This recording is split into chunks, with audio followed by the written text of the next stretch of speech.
Good morning mga Lods. Happy Monday sa ating lahat.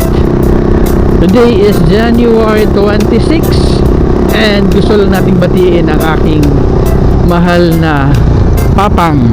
Ayan, so birthday niya ngayon.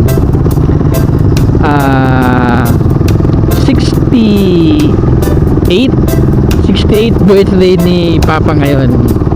Happy birthday Pang, and wish you good health always, and more blessings pa, and magkaroon pa ng mas malakas na pangangatawan at mapawi yung ano, yung mga nararamdaman mo hindi maganda, masakit-sakit na yan, natural lang sa ganung edad, pero sana nami-maintain pa rin yung ano, yung lakas at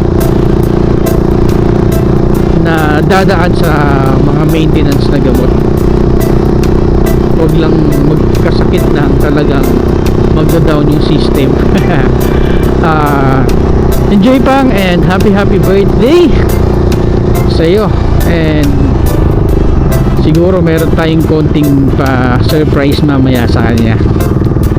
Alright, ang lamig mga Lods ngayon rito. Biyahe tayo, pasok ng trabaho na naman, and kailangan happy lang tayo as always.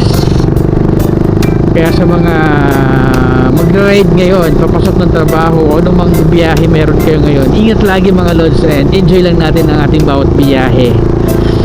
Ito na nga pala yung ginagawang SM, oh. General Trias SM City.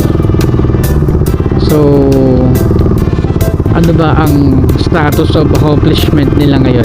Mukhang gano'n na, tuloy-tuloy yung paggawa nila eh. Ayan o, di ba? Pag nagkataon, ang lapit na lang natin sa SM, kapitbahay na lang natin halos yung SM, oh.